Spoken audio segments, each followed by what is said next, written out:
All right, well, let's go ahead and get started. I am Melissa Muir. If you guys don't know who I am a tool expert, so I get to play with a lot of tools, whether I'm working with things that are in prototype mode or things that are already out. And I get to test a lot of tools, I get to try them out, compare them, and then I share those with you. So if you are not already following me, there's a couple places where you can do that. I'm on Instagram, I'm Metalsmith Melissa. I'm on YouTube, all over YouTube. I am at Melissa Muir there at YouTube. You can also find me on Facebook just by searching me up. I'm working today with Sunstone Engineering and Micro Tools. Sunstone Engineering is a micro welding expert company. They have all kinds of things. We are going to be concentrating on pulse arc welders today, but they also have laser welders, and then they have a whole bunch of other industry welders that I have no clue what they are. And really, in the jewelry world, we don't need to. So we don't know those. But they do have a lot of really great tools. Here in my own studio, you guys can see right here, I have my pulse arc welder. I have the 200i. Now, not everybody needs that, but it's the dream tool for sure. And I'm also working with Micro Tools. Micro Tools is based out of California. If you guys are not familiar with them, you can go to toolcandystore.com, because who doesn't want to shop at the Tool Candy Store? And of course, that's my own little plug. So if you shop that way, then I get a little bit of help, and I appreciate that. Otherwise, you can go to micro-tools.com. And so we are appreciative of Kurt and his support in this webinar as well. So with all of that said, let's just jump in. All right, so permanent jewelry, that is what we are going to be covering. What is permanent jewelry? Well, in this case, it's a bracelet, anklet, necklace, ring, something like that that you're going to be basically putting on and not taking off. At some point, that chain is going to be fused together. Typically, it is fitted, which means that it's not too loose. You're not going to be able to like roll it off or anything. There is no clasp, so really no way to remove this unless you cut it off. A little bit more about it. It can be a really fun experience. Like right now, if you guys haven't checked, like it's one of the hottest trends happening in the jewelry industry. So we have a lot of people that are doing this, and they're making it a really fun experience for their clients and customers. So it can be done with couples, friend groups, family groups. People do it for birthday parties, bridal parties, anything like that. They do tend to be a little bit more sleek and elegant and understated because we're using pretty fine chain for this. Now, we'll talk about some of the safety considerations in this because, quite honestly, having something on as a piece of jewelry permanently does pose some risks, and that's one of the things that we are going to be covering as well. Another thing about the permanent jewelry is that it does tend to be more of a precious or a semi-precious type of material. So we're looking at 14 karat yellow, white, rose gold, platinum, and then we also have on the lower end where we've got the semi-precious metals. So you're going to use copper, sterling, and gold fill. So again, we'll talk a little bit about each of those. Safety concerns. This is a huge one.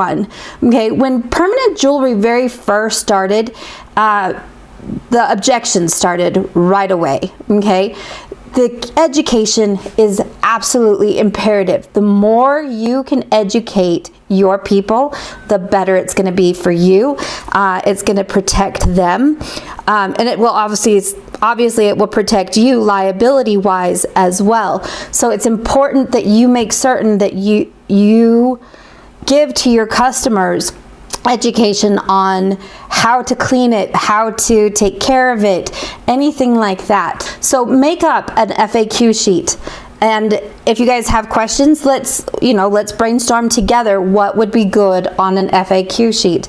At a very minimum, you need to have that posted near your setup, and you need to go through some of these concerns with them before you put that bracelet or chain or whatever else on them. Breakaway points. When I very first got into jewelry, I learned having a breakaway point is essential. If you don't have a breakaway point, injury can happen. So you want to be very careful with what you're putting onto this. Now, you can use a very thin chain. You can use a thin jump ring, or if you're using a thick chain, consider not welding that closed, because what can happen if you put on a thick chain and it gets caught, it's a horrible thought, but degloving can happen. You can break bones, you know, other things like that can happen, and you obviously don't want to be responsible for some of that. So whenever I do a bracelet, not talking permanent jewelry, but whenever I make a bracelet, there's always a breakaway point, whether that is a thin jump ring that I know will break, or a jump ring that I leave open so that if it does catch on something, then it'll break right there. So you want to make certain that you still have a way that this will break if it gets caught hard enough, and have it break before some injury happens. Next question, what if I need an MRI? Okay, that's one of the first things that comes out of everybody's mouth. And it's funny that people go there automatically, because quite honestly, how often does an MRI happen? Now, I had one a couple of weeks ago. It happens. People do need MRIs. People do need other surgical operations or procedures or whatever else the case might be. So one of the things that we need to talk about is what happens if you do need to have one of these procedures and they say, oh, you need to remove all of your jewelry, and you're kind of like, well, I can't remove it because it's welded onto me. So there's a couple of different things here. First of all, a chain that is put on easily can be taken off easily. If your chain is thin, then quite honestly, you probably could cut through it with scissors if necessary. And it can always be put back on. So that really isn't too much of a big deal, right? So if it has to come off, take it off. It's not that big a deal. In the end, usually the patient has the final say. They get to decide if they want to actually have that jewelry removed. Now, why do they say that the jewelry needs to be removed? Let's talk about the case of an MRI. You're talking about magnetic resonance imaging. Can't talk today. With that, you are dealing with magnetic stuff. Well, silver, gold, copper, they're not magnetic. They don't have anything, so that's not going to affect an MRI machine. One of the patients that I do know, or a customer, had to go in for a medical procedure, and they said, all right, you need to remove this. And she was like, well, I can't. Why does it need to be removed? And they gave the instance that if something ever happened and went into cardiac arrest, and they needed to go do some of like the paddles or anything like that, the risk is that it could actually burn you, because you end up with that energy right there at that bracelet.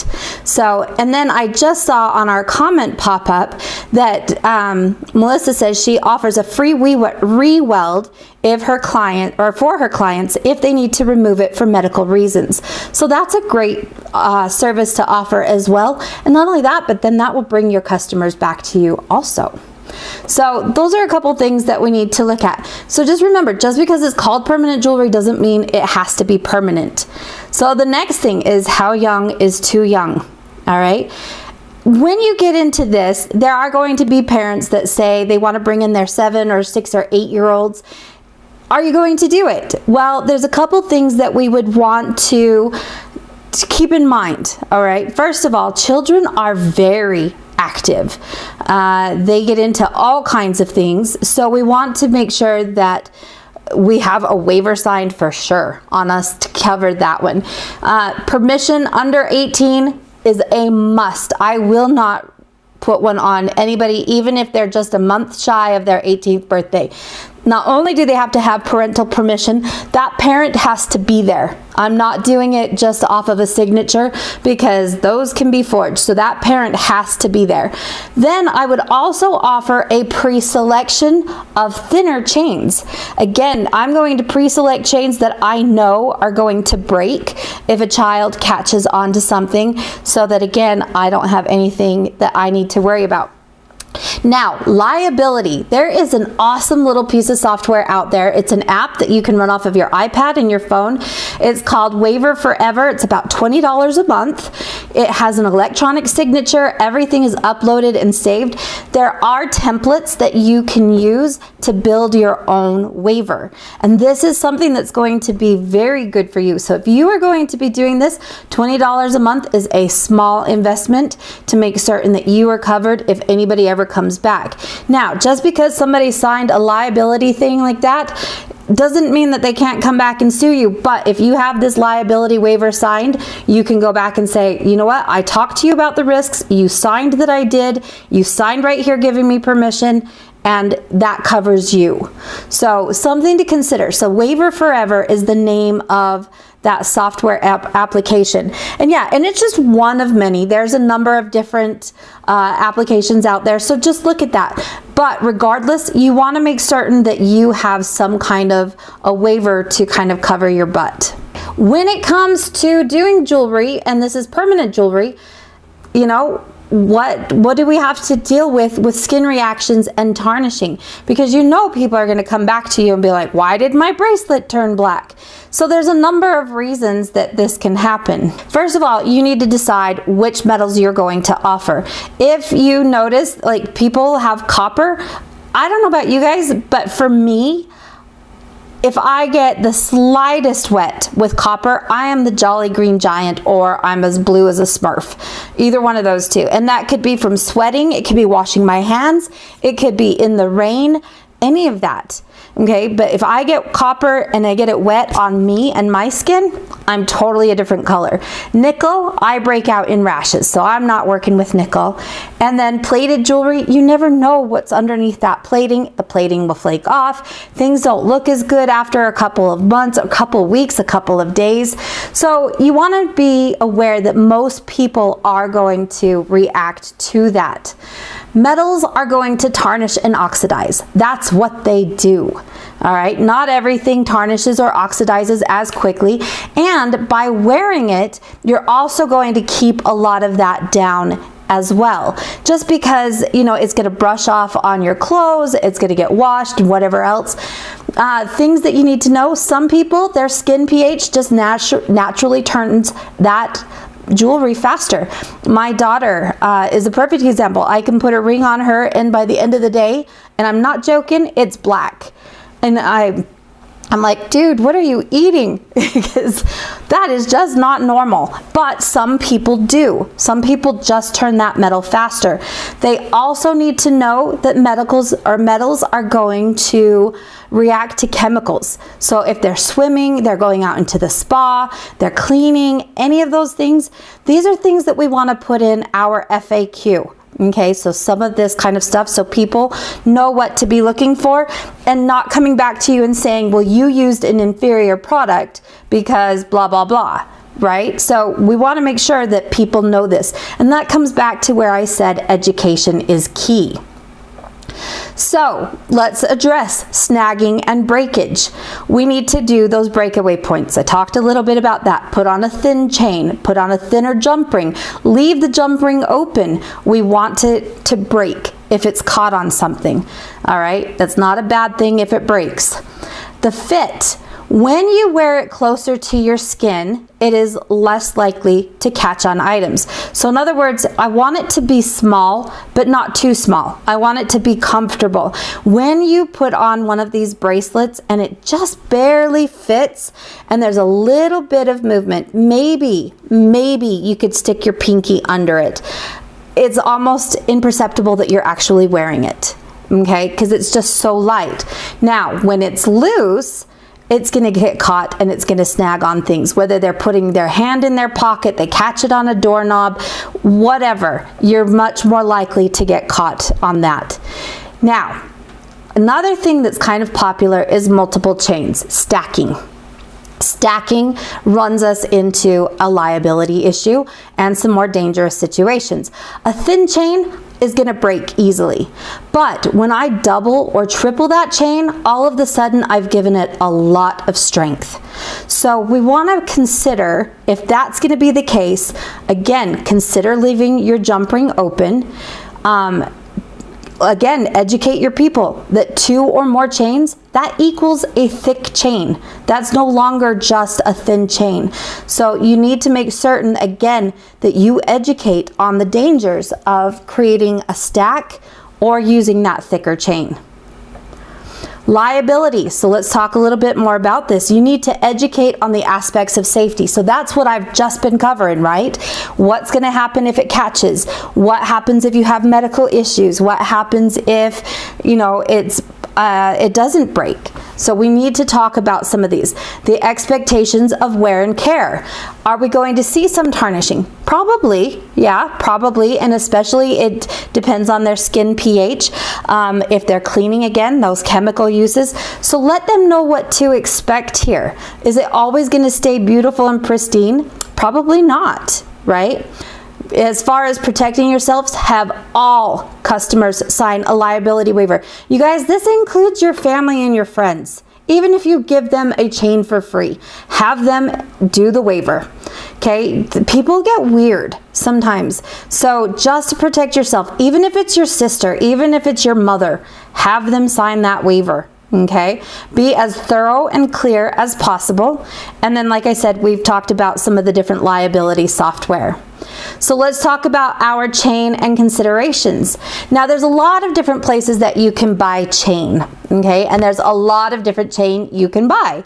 And sometimes it's really difficult to gauge what that chain actually looks like until you get it, right? But again, when it comes to the permanent jewelry stuff, trend towards dainty. Okay, that's probably a good way to do that. Now, Sunstone has curated a selection of chains, and they have gone through and they've tested it, and all of the chains that they offer work really well with their lowest machine, which is the Impulse 30. All right, so we know that these chains are going to work with that machine. So that one's kind of a fail-safe. So if you don't want to have to go out and buy a million different chains and try them all out, then selecting one of the chains that's offered by Sunstone, that's a really good option. Now let me show you, let me switch back over to this camera really quick. So this is something that I actually put together today. I went over and I got one of each of the chains that they had in stock. Let's see if I can get this on my screen right for you guys. There we go. And I went through and I created this little board, and I just put the name of the chain and then a hole and just ran it through. So now everybody can see what chains I have offered. Now, one of the things that I would do is I'm going to change this board a little bit. I'm going to put holes here along the middle. And what that will allow me to do is still attach my chain here in the middle, but then I can leave this bottom part so that it's open and people can drape it over their arm, and they can easily see what they can use or what it looks like. I can't even talk today, but yeah, so that's an option for your chains. But again, you'll see, look at these. All of these chains are fairly thin, fairly dainty. Let me get back on here, right? So that's something to kind of consider. But again, you'll notice that everything is smaller. Okay, and all of these, like I said, were already tested with the Impulse 30. All right, let me go back over to this. Now, really quick, it looks like we had a couple of questions or even a statement. Melissa said she also includes the location, bank or boutique, or the host where she is doing the bracelets so that they are also not liable if anything goes wrong. So she includes that stuff in her liability waiver. Now, when it comes to connecting this chain, so let's say we now have our chain, we're ready to put it on somebody. How do we put it together? You have a couple of options. When you cut your length of chain, if you cut just one side of that chain link, you can just weld that link back together again. Then you can also use ready-made jump rings. Now, the problem with using ready-made jump rings is they can be hard to find because, again, you're working with such a fine chain. That means that your jump ring has to also be really fine, which of course poses other problems just because of how it is. You can make your jump rings on the fly, and that means that I have a length of wire. Let's say, you know, my chain is 28 gauge, then I would have 28 gauge wire as well. And if I have really fine tipped nosed pliers, I can just make a jump ring right there and weld it on. And then I want to ensure that I keep the size and the shape similar to that of my chain so that it doesn't stick out like a sore thumb. So if I have an oval chain link, I don't want to put in a round jump ring, right? So I might put on a round jump ring, but then I'm going to modify that so that it looks like an oval and will then match it just a little bit better. All right, so then obstacles and considerations. There's a number of different things that happen with this, especially when we're working with tiny little rings and tiny little chains. Well, the first one is it can be difficult to weld. Not because the welding itself is difficult, but it's because you're trying to hold this. Not only do you have a tiny jump ring, but now you've got 2 chain links in it, and you have to get your pliers in there as well. So what happens will sometimes you'll end up with beads on both ends of your jump ring. Your jump ring might slump. You can sometimes just blow it away if your heat or your energy is too high. It's difficult to see. I don't know about you guys, I'm getting old, so my eyes don't work as well as they used to, and I have to have magnification for everything. So for me, I like using the microscopes, but that's not always possible, okay? It's difficult to hold because, again, let's say that you've got 2 different chain links in here. So one of the other things I want to point out is when you do hold your jump ring, one of the things that's illustrated right here is when you hold your ring up here close to this weld, which is one of the most natural places to hold that, it creates a heat sink. All right, and what happens is when we go to weld this, all of our energy stops right here, but it continues down here, and then we end up with the balls on the side, or we end up with 1 ball on the side, and we don't end up with a closed ring. So your goal is to always hold as far away from that link as possible. But again, it's difficult. If I've got a 2.5 millimeter ring or only a 2 millimeter ring, that's a lot. Okay. Other things that will happen is you can get a black spot at your weld point, and we'll talk about why that would happen. Things that you also need to consider is your electrode health, keeping that nice and sharp. What happens if it gets coated with another material like silver or gold as you're doing this welding. And then also things to consider, what are you going to do with your scraps? Never throw your scraps away, even though they're tiny. Have a little jar, something like that to put those in. So these are a few things that you want to kind of consider as you get into this. All right, so what tools do we need? So there's a couple of starter kits that, and these are not, okay, this is an addition obviously to your welder, but there are a couple of starter kits. Let's look at Sunstone Engineering's. They have a kit that's got the glasses, a little patch of leather, some stainless steel chain to practice on. I learned the hard way, don't cut this with your good cutters. Just so you know, it is stainless. It does come with 2 chain nose pliers, one of which is grounded. All right, so that is the one that you could hook to your machine, and that creates that current circuit. Then we have a second pair, and that's going to be used to open and close your jump rings as well as your cutter. Now, in the one from Micro Tools, they give you 2 pairs of glasses. So if you have more than one person watching, or maybe you don't want to work underneath one of the optics options that we have with the welders, then you can both wear a pair of glasses to protect your eyes. People don't realize this is still welding, okay? This still will damage your eyes. You must protect your eyes. Again, Micro Tools comes with a leather patch, and then we have the most glorious tools. These are Tronics tools, so these are nice, and they're really, really fine tipped. So we have the pliers that are the 748, which is a needle nose or a chain nose, comes to a really fine point. We have the flat nose. Sorry, that was the flat nose, was that one. And then the chain nose was the 723. Those come to the really fine point. So the my flat nose comes to like a 2 millimeter ending. It's lovely. And then we've got a good cutter. Now, Lindsay asked, what is the minimum shade recommendation for weld glasses? Good question. A shade number 5. Okay, it's going to be dark, but it is going to give you enough protection as well. Okay, so that was a really good question. So all of the glasses that are offered by Sunstone and by Micro Tools are a shade number 5. So let's talk really quickly about these welders. The one that most people are jumping into, and this is by far hands down the most popular for permanent jewelry, and this is the Impulse 30. It's got a very simple touch screen. You've got power ranges from 3 to 30 joules. There's 27 settings because again 3 to 30. You can move up in 1 joule increment or 1 watt second increment. Your spot weld size is about 1.5 millimeters. And you have 1 weld per 2 seconds. So you're gonna get 1 weld and then you'll have to wait for a second and then you can do another. The nice thing about these is that they're manufactured here in the US and their customer service, you guys, is wonderful. Like I said, these guys are like 45 minutes down the road and they have been wonderful to work with. So this is the Impulse 30. So you have a couple of options for changing your wattage. You can either click the buttons or you can use this slider. And then once I have it, then I hit that little power button and I'm ready to go.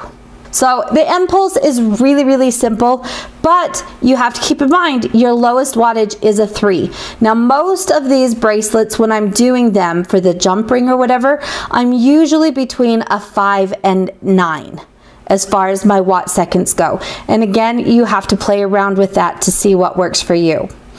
So next machine, if I can get it to switch, there we go, is the 100C.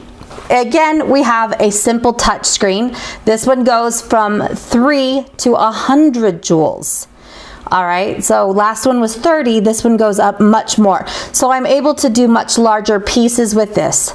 We're adjustable in half a joule increment, so we have a lot more settings. This one is going to allow me to do some finer chains. The presets, that has some presets for the metal and the type of weld, and I'll show you guys that in just a second. Your spot size is much smaller. The last one was like 1.5 millimeters.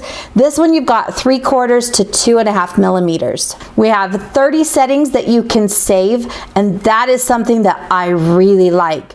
Let's say I've got 30 different chains, and what I would do is I would go through and I would figure out what setting I need for each of those chains, and I would be able to save that. So when I get to my show, I set up, all I have to do is look at what chain they want. I click on that setting, it automatically sets it for me, and all I have to do is tack it and we're good. Again, that takes a little bit of time to get some of that set up.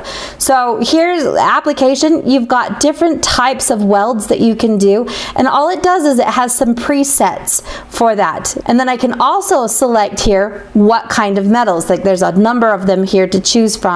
And again, it just goes through and gives me those presets for that. We can change the ignition and agitation a little bit, and that will help me to smooth out my weld, make it a little deeper penetrating. So again, you just have some additional options as you move up into some of these other machines. The 150 is the next step up. This one, much larger screen control here. This time we go from 1 watt or 1 joule all the way up to 150. So before they started at 3. By going down to 1, this allows me to do those ultra fine chains. I can't tell you how many people bring in these super hair fine chains. You cannot do those with 3 watts. It's too much. It blows those links apart. And I'm talking ultra fine chains. But by going down to the 1 watt, then I'm able to start looking at some of those smaller items as well. Adjustable in 0.2 joule increments. So we have a lot of different settings here that we can really fine tune. Once again, we have presets for the metals. We've got the lower energy for the delicate pieces. We've got more energy for larger pieces. You can save up to 100 settings on this one.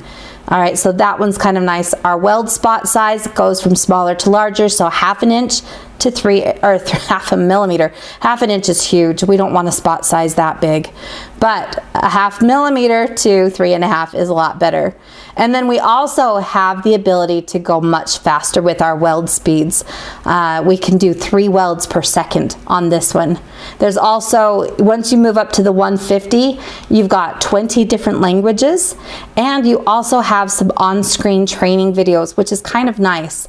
So really quickly, to use this one, on some of the things that you can do on this. Again, you can select which metals you want. You can select the type of weld. So in all of the cases, if we could select our type of weld, we want a small ring. Again, agitation and ignition, you can change those. But for permanent jewelry, we're really not going to.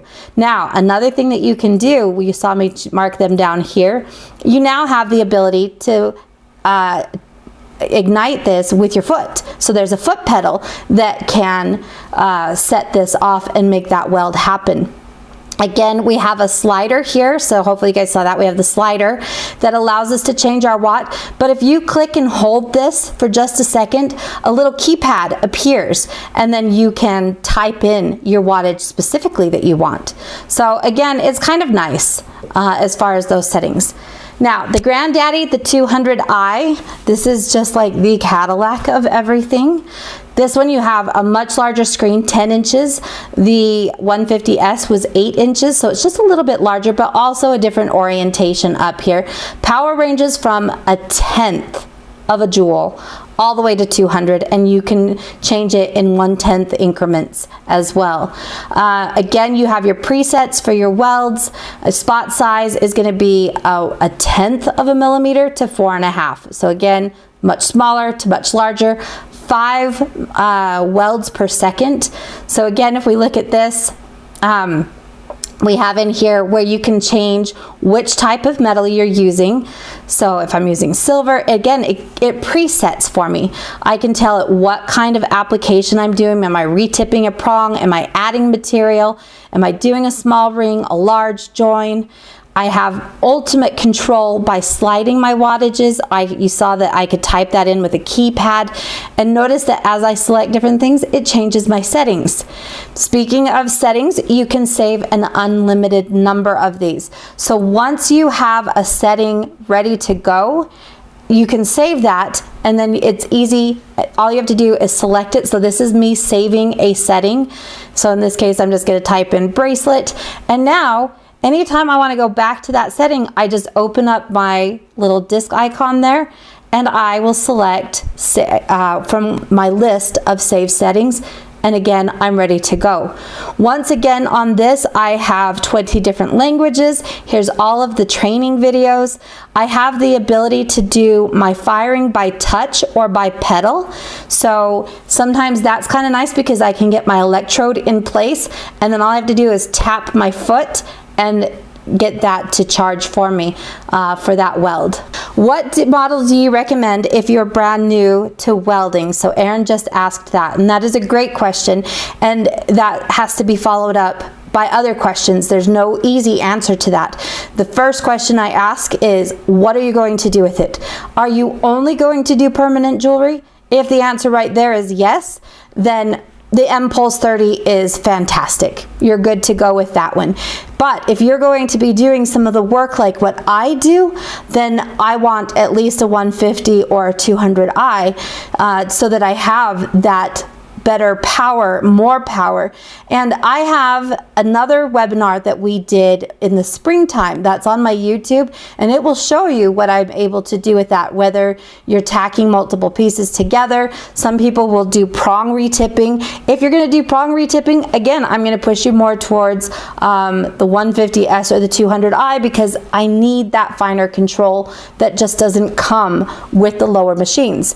So Aaron, really, we have to talk, we have to have another conversation and ask you, what is it that you want to do, and that would help guide that answer. Okay.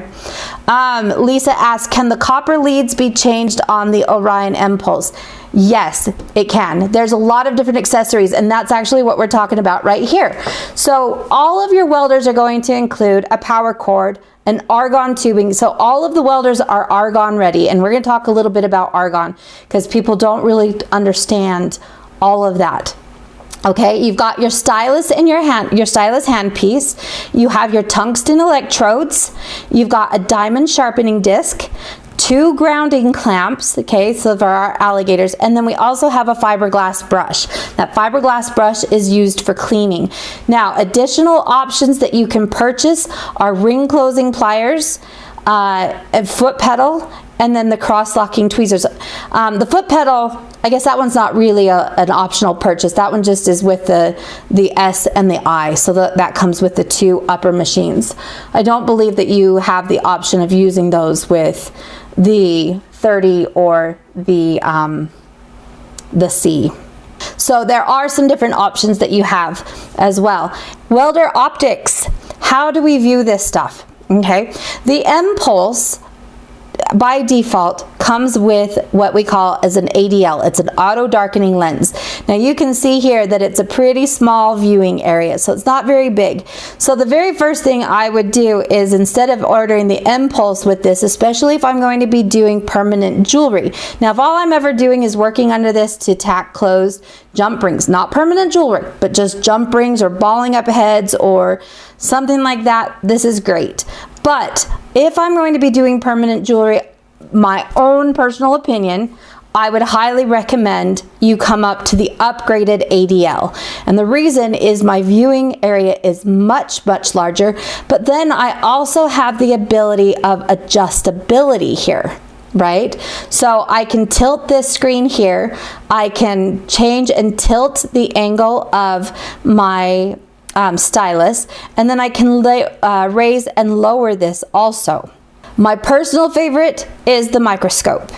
All right, I love that. These two do not have magnification. However, like I say on my little screen here, insider information for you, coming soon is a lighted and magnified ADL. It's just not quite there yet, but if you guys want to do something like that, shoot Sunstone a question and they can get back to you with that. But yeah, I have to have magnification, and I personally prefer to work under the microscope. If I'm working with one of these, you can be guaranteed I have an optivisor on, and I probably have cheaters in addition to that so that I can see what I'm doing. All 3 of these have an auto darkening feature to them. That means when that weld happens and we see that welding spark, again, you guys, this is actual welding. There's a reason that welders use these big face masks with a lens on it. You are still welding, and this will still burn your retinas. So it is imperative that you protect your eyes. When that weld happens, these darken just for a split second while that flash happens. But that is something that's going to protect your eyes. Now, protecting your eyes is one thing. You also need to protect your client's eyes. So in this case, you can use the shades. At least a number 5 shade is what is recommended. The other thing that I do is I will have my clients use their phone. This is kind of a fun thing because, 1, they can zoom in and they can really see what's going on. Number 2, they can record it. And number 3, if they record it, then they can post it out on social media, which you just tell them, hey, tag me in this, and then you also get a little bit more publicity with some of that, right? Hilda asks, can the client watch the weld via their cell phone, or is it just as bad as looking at the spark directly? Good question. No, this will protect their eyes because that spark is not nearly as dangerous coming through a phone.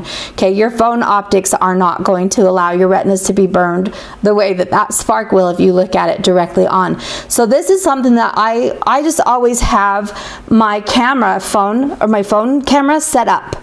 Okay, I have like a little arm that clamps onto my desk, and I can just put my phone in there, zoom it in, hit record, or have them watch on their own phone and do that same type of thing, and it's totally fine. So that's how I usually suggest my people. But I do happen to have multiple pairs of the glasses also, so that I can protect everybody. Now, let's talk about this, and it's already come up in the comment sections. I've seen it a couple of times. Argon, is it necessary? Okay, so there's going to be 2 camps on this. My camp, yes, it's absolutely necessary. All right, some people are like, but I don't use argon and it welds just fine. Can you weld without argon? Yes, yes you can. However, you are not going to get as good of a weld. One of the things that you will notice if you weld without argon are black spots. And there's going to be a black spot deep within your piece, and that is oxidation.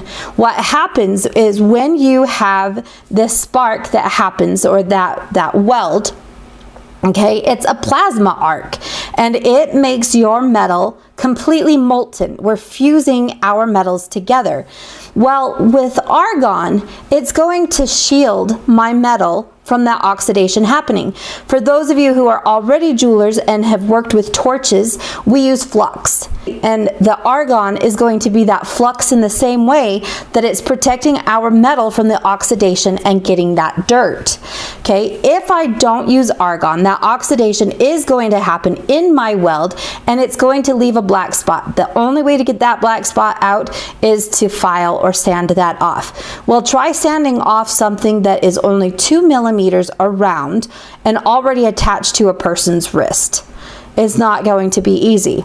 In addition, just like if I were to try to solder without flux, my solder's not going to flow well. Well, my weld is not going to flow well. So I'm not going to have that same smooth, even surface. That argon is going to help my metal spread and just be a much better finish. With the argon, you're still going to end up with a black spot. However, it is just a coating on the surface. It's soot, and it wipes right away with that fiberglass brush. All right. When we use argon, you need to have a regulator. All right. The regulator is also sold through Sunstone. It's a special regulator. It's not just a regular one. Regular regulators, their PSI readings don't go low enough. So you'll never really be able to gauge what your pressure setting is. So even though it's an additional cost, I would highly suggest and recommend that you use the special regulators that are for the argon, but not just a regular argon regulator, but one that's made for these lower pressure sources, okay, or lower pressure for our machines. All right. And the reason I said sources is because somebody just asked about a source. Sorry. So can we order the smaller tank of argon from Sunstone? Here's a little insider information. The answer to that is not yet. Okay. I know that they're looking at getting some of the smaller argon tanks, but they're not quite there yet. So the answer currently is no. The future answer is hopefully yes. So let's talk a little bit about this. So Sunstone has a really cool setup. You can actually order the argon from them. It is inert. That means that it is not flammable. It's not going to explode the way that you would have propane or acetylene or anything like that. And it can be shipped. So you can actually order a tank, and look how pretty their tanks are. And the nice thing about this is you exchange program. They have an exchange program, so you exchange your tank with them and you always get a pretty tank. Obviously not necessary, but it is kind of nice and it is convenient. So when we get our argon, it has a cap on it, and then all you have to do is unscrew this cap. And this is really how most gas tanks are shipped, even if you don't get it that way from your gas supplier. So up here is where we would hook our regulator into place. And once your regulator is into place, then you would just turn that back on. To ship it back, so you got to keep that cap. To ship it back, you would just close it back up. So this is what it looks like with our regulator in place. This is where our hose connects to the regulator. And then you would adjust your pressure here, so minus, plus, so it kind of shows you which way you'd be turning. And then you usually want your pressure to be about 7 on all of the welders, okay? Is the argon a higher quality argon as originally recommended, or does it matter any longer?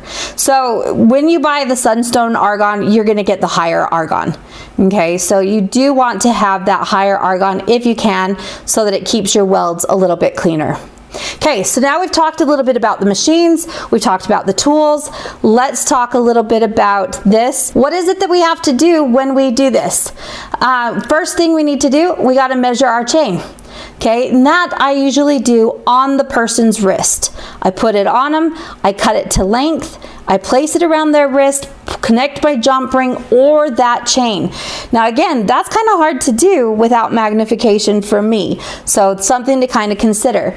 Then you're going to quickly weld it closed. Now sometimes we may need to use a little bit of filler wire. When would I use filler wire? We'll talk a little bit more about that in a minute, but definitely if I'm using a gold fill, I'm going to be using filler wire. And filler wire is essentially just a really, really, really thin wire, but we're adding it in as material.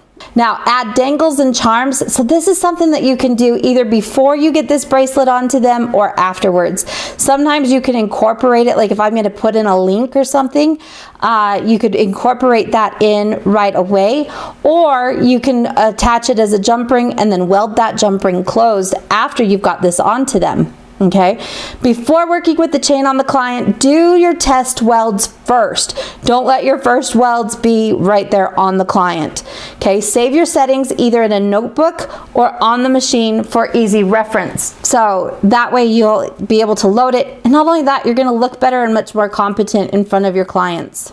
Let's talk about a few of these different things, good, bad, and the troubleshooting. So some of the things that we might have happen, we might end up with a really thin connection. Why? Why did that happen? Well, there's a number of reasons. Maybe you didn't have a good connection. So maybe your ring did not connect right away. Maybe you don't have enough heat. So maybe you need to bump up your power just a little bit. That slumping and flat ring, I pointed out a picture of that a little bit earlier. That usually means that you've got too much power. Okay, so it was too much heat and it just kind of put a flat spot in. So at that point you can dial it back a little bit. You can also add the filler wire while welding and maybe at a little lower pressure, and that will give you a better better chance of keeping your ring nice and round and not having that flat spot. When I have a slumped or a flat ring, typically I need to discard that and get a new one. Okay, start again.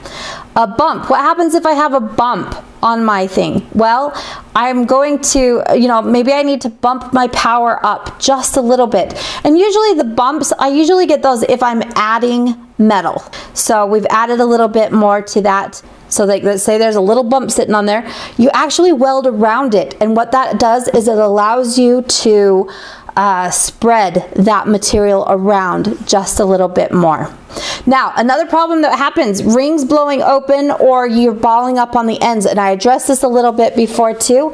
So you either did not have a good enough join, you have a dirty ring. Maybe sometimes argon runs into this too. If you don't have your argon, you're gonna not have as good of welds there either. Make sure your ring is closed, touching, or even overlapping slightly.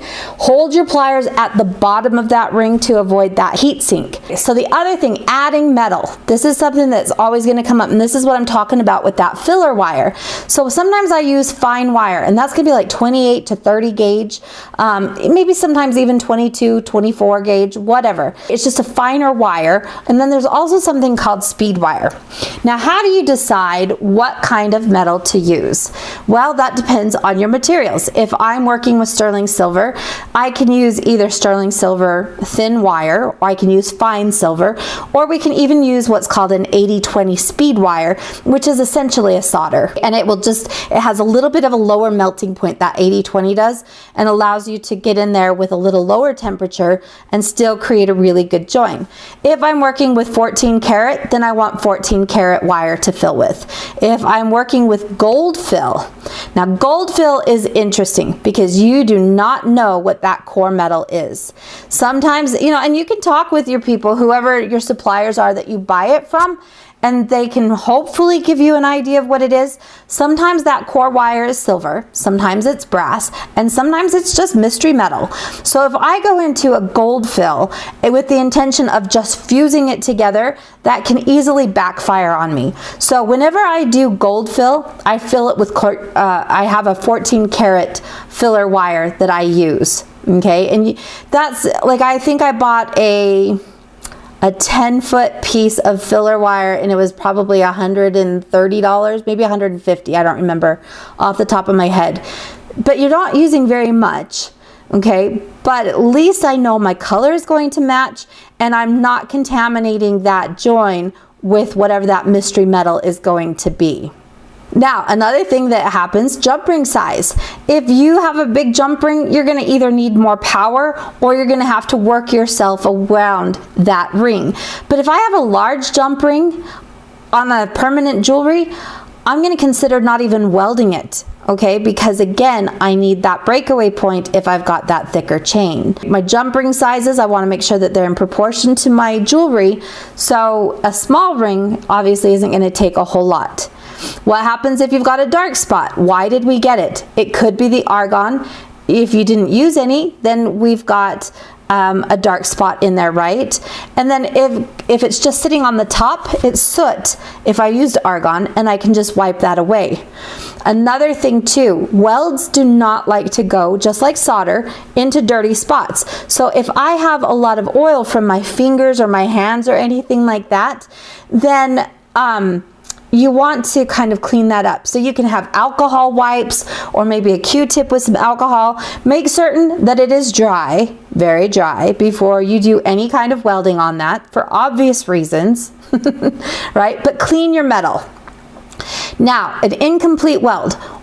Incomplete weld would mean my weld didn't go all the way through. So maybe I've got a weld, I can see that it welded on the top of the ring, but on the bottom of the ring, I can see that it clearly has not gone all the way through. Typically for me, I will do one of two things. One, either I give it a little extra power, or two, I will weld around that ring with 2 or 3 or 4 welds. And so then each of those welds comes a little closer to each other, and then I end up with that solid weld all the way through the ring. Tool maintenance.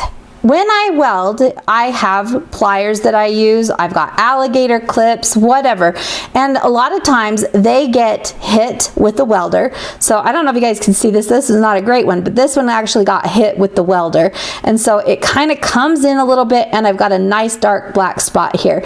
And then here, this one has just had a lot of soot, and there's been again a hit there on my pliers. So what I like to do is I really like to go through and clean up my pliers. And I want to make sure that they look good. Not only does a good looking plier make you look better, but it's also going to allow you to do your job better because you're not worrying about divots and bumps and not holding your pieces securely. So I want to avoid any pliers that ever have teeth. I never use the pliers with teeth on my jewelry. Now, did you guys know that a lot of times your tools come as what we call blanks, and that just means that they are meant and are ready for you to alter them. You are supposed to alter and clean and take care of your pliers. Now, as more and more people have gotten into jewelry, more and more companies have started to pre-finish them. So like when you buy a Tronix pair of pliers, they are not only finished for you, they are beautifully finished. But sometimes if I go with an economy version, like my edges are kind of sharp, they might not be exactly the size that I need. Don't be afraid to grind those. Don't be afraid to hit them with a file and clean them up with some sandpaper as well. These pliers yesterday, when I took this picture, I just hit it with the sanding stick and a 320 grit sandpaper. I do not want to take these to a high polish. The reason for that is if they are slick, I'm going to have a hard time holding on to my rings, and I'm also going to get a lot of reflection off of these if I'm working under the light of my microscope or my auto darkening lenses. So 360 was great. If you want to, you could go up to a 400, but it's not necessary. All right, but we definitely don't want that fine polish. Let's talk about the return on investment, because this is really what it comes down to. These machines are not inexpensive. We're talking anywhere from $3,000 or $2,500 up to $8,500 or more, right? So this is a huge investment. Let's talk a little bit about some of this. Which machine is right? Are you going to be doing more than permanent jewelry? If you're only going to do permanent jewelry, stick with the Impulse. It's a great fit, it's small, it's going to be easy, and this is also a really good one for people who aren't doing a lot of jewelry. So when I was at the Micro Weld conference with Sunstone 2 weeks ago, God, was it even 2 weeks ago? Whatever, a week and a half, something like that. We actually had a lot of people in there that were nail technicians or estheticians, or they were in a medical spa, any places like that. They were not jewelers, but they wanted to get in on the permanent jewelry bandwagon for their clients and their customers. And they want something small, easy to use, and it can't possibly get much easier than with that Impulse. If you want to do more of the ultra fine chains, then we want to move into the 150 or that 200i. So there's a number of different options that you have that you can use for that. And again, it comes back down to what is it that you really want to do. So my suggestion is start small and grow. If you don't currently have a welder, you don't have a huge budget, and you know that you want to maybe offer the permanent jewelry, start there. Let's get the Impulse. It's a lower investment option for you. And then let's let that machine pay for the upgrades. So how fast can you do it? Well, 30 to 50 bracelets depending on what your offering is, and you could have that Impulse paid for.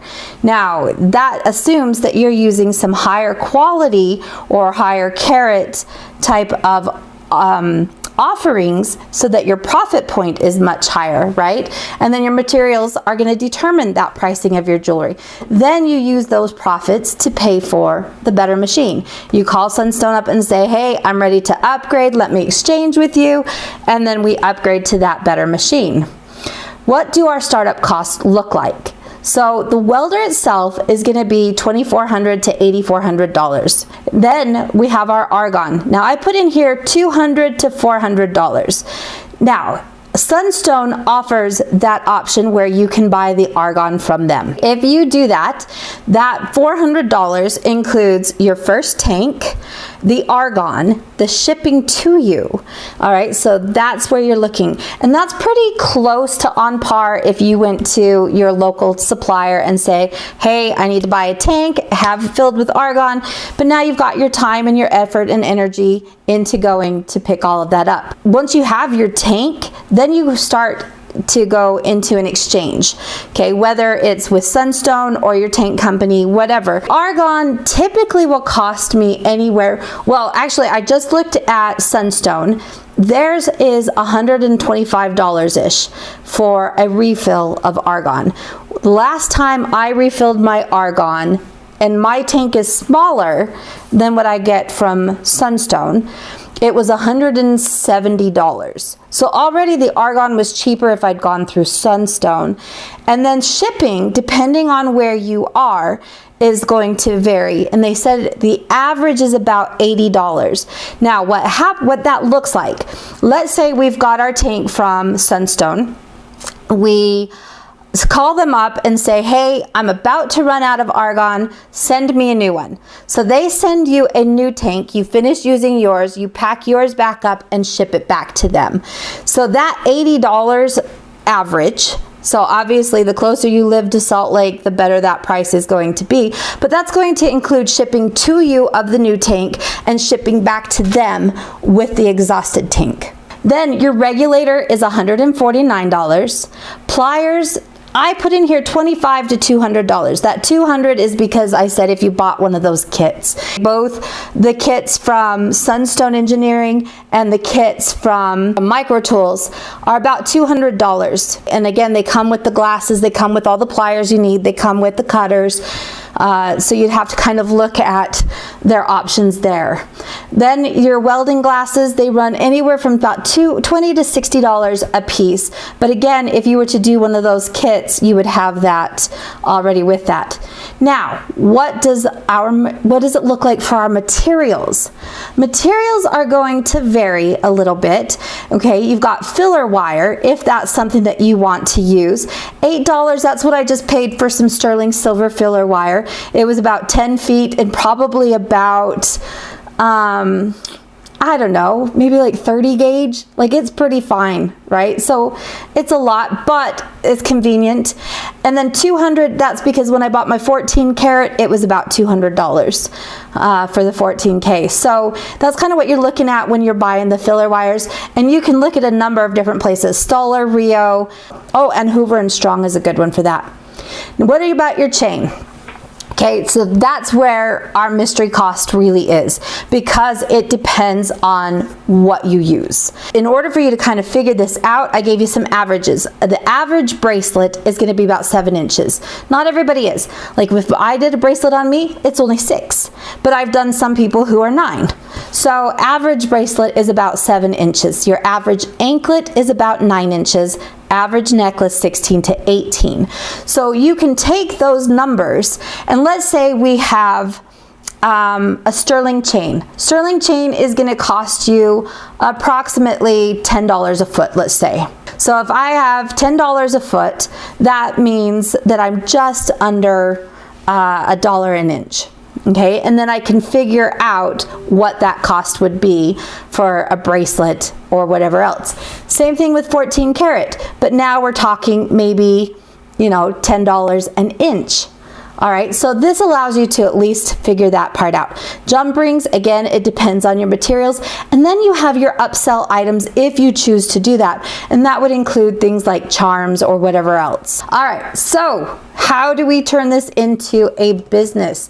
Things that you need to consider. How are you going to operate? Are you already a jewelry store? Do you have a storefront? Maybe you're doing a pop-up shop. You could even do like a mall kiosk or something like that. Are you going to do home parties? Perhaps you do a gallery. Are you in there all the time? Or a salon, fairs and markets. So you have to kind of decide, first of all, that part of it. Then we have a few questions. How are your customers going to find you? What does your setup look like? What does that involve? Do you have to bring a table in every time? Do you have a permanent place that you can do it? How are you going to display your items? So you saw that I just created this little display board with my chain. How am I going to put that out? Do I have enough tabletop space in order for me to do that? What about my signage, my branding? Do you have a designated space? I already asked that one. But consider a regular schedule. So every Thursday, maybe I'm at Gallery A from this time to this time. Or every Saturday, you can find me at a farmer's market. Things that you can do, like let's say I'm in a store. One of my benefits to them is that I can say, hey, I'm bringing in new foot traffic. And because permanent jewelry isn't going to be one of those things that repeats too often, because again, how many bracelets are you going to put on? And if somebody comes in and they want 10 of them, then you need to educate them a little bit on some of those safety concerns for that. But you're going to be bringing in a lot of new foot traffic.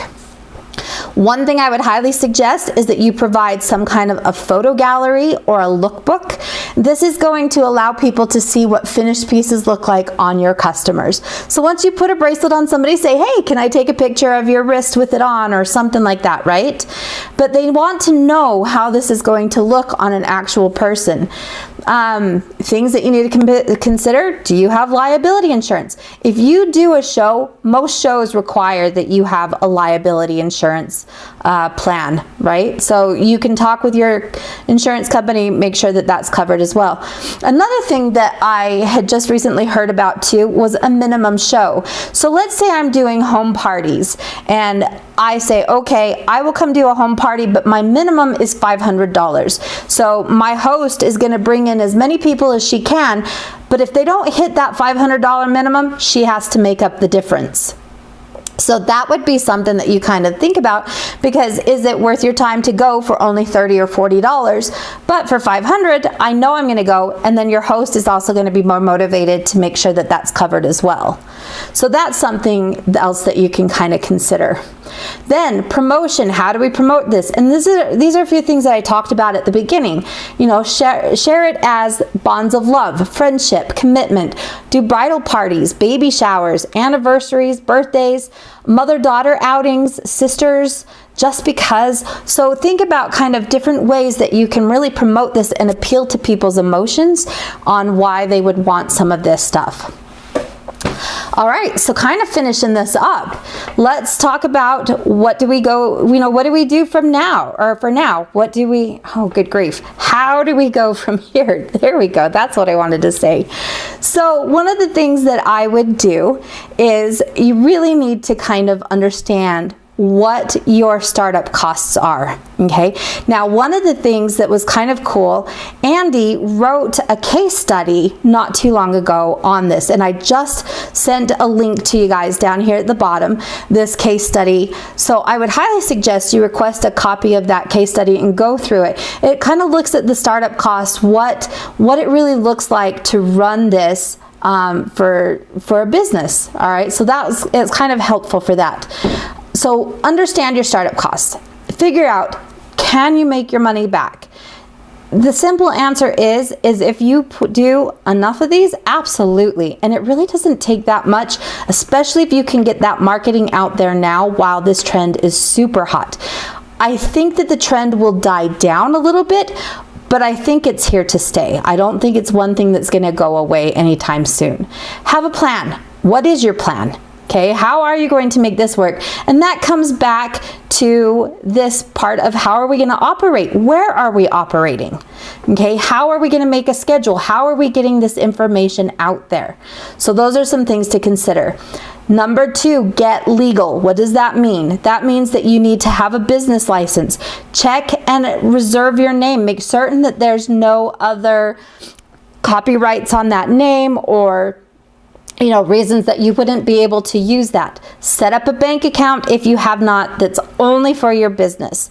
If that means setting up a bank account just for the permanent jewelry, that's something that you can do as well. Get your liability forms, protect yourself. Okay, that one I cannot stress enough to doing that. So make certain you've got yourself protected. And finally, pull the trigger. Get to work, get your welder, and let's get started.